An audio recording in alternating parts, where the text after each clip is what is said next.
Hello everyone, good morning, welcome back to my channel Vivas passion.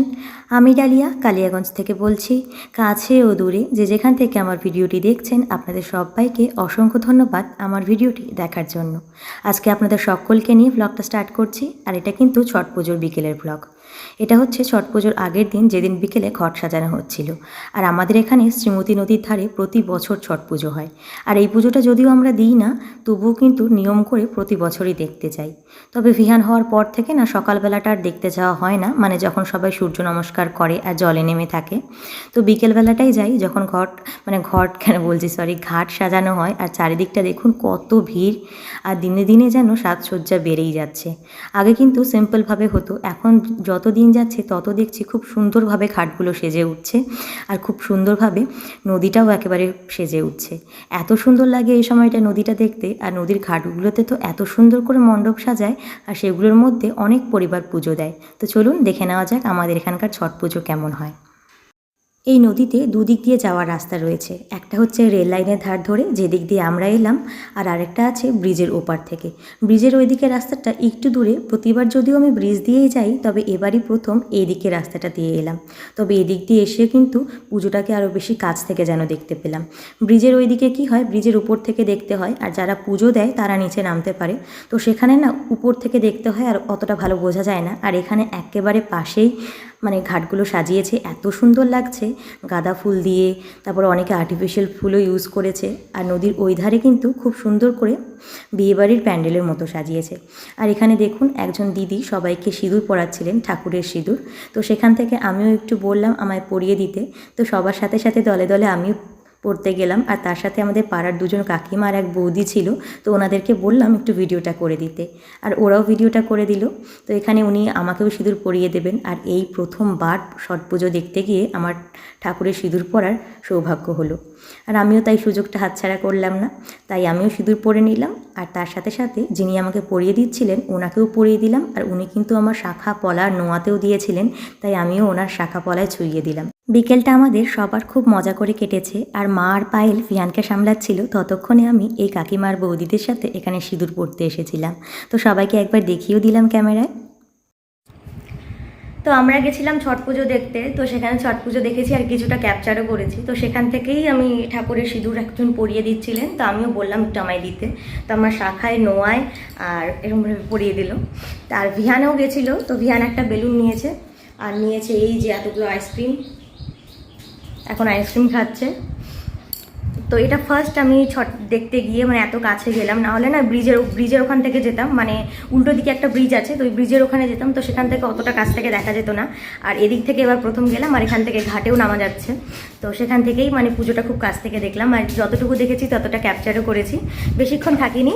আর খুব কয়েকজন মানে কি বলবো কাছে মানুষের সাথে দেখা হলো, মানে আমার দুটো বান্ধবীর সাথে দেখা হয়েছিল, একেবারে ছোটোবেলায় আমি যাদের সাথে পড়তাম স্কুলে, তো তাদের সাথে দেখা হয়েছিল। তো খুব মজা হলো, অনেকদিন পর দেখা হলো।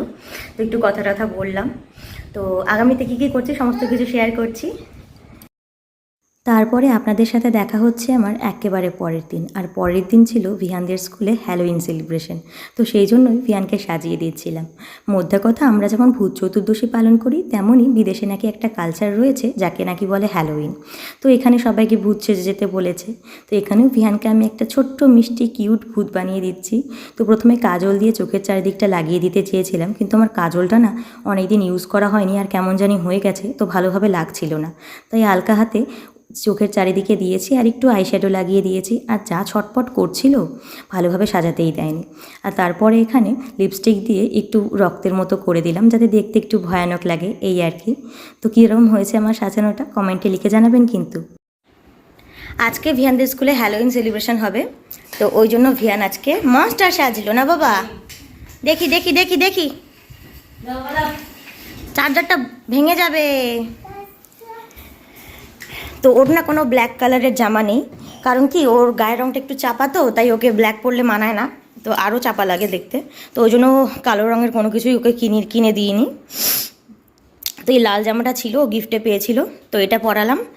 আর নিচে একটা প্যান্ট পরেছে। আর এই ওড়নাটা বৌদির কাছ থেকে নিয়ে এসেছি, মানে অলির মায়ের কাছ থেকে। তো দেখি বাবা, এদিকে ঘোরো, এদিকে ঘোরো, ওটা রেখে দাও। এদিকে ঘোরো। ওয়াও, হ্যাঁ এইটা কি তো আমাদের ছোট্ট খাটো মাস্টার।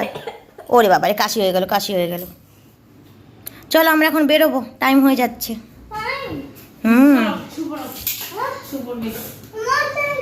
হ্যাঁ টাইম হয়ে যাচ্ছে বাবা, চলো। পরের দিন বিকেলবেলা আমরা গেছিলাম পার্কে। প্রায় 1 বছর আগে আমি এই পার্কে এসেছিলাম, আর সেই ব্লগও আপনাদের সাথে শেয়ার করেছিলাম। অনেক দিন আসা হয় না, আর ভিয়ান আর পায়েল কিন্তু মাঝে মধ্যেই আসে। আর এখানে অনেক দিন পর ভিয়ান আর পায়েলকে নিয়ে আবার পার্কে এলাম, তো সেখানকারই সুন্দর মুহূর্ত শেয়ার করছি।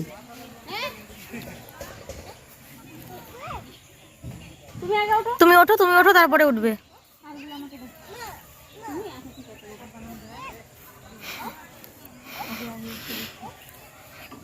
Ladies first.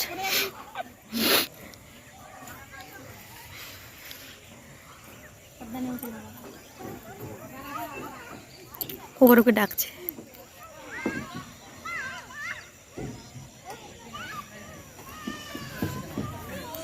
এই লাগবে লাগবে লাগবে লাগবে লাগবে।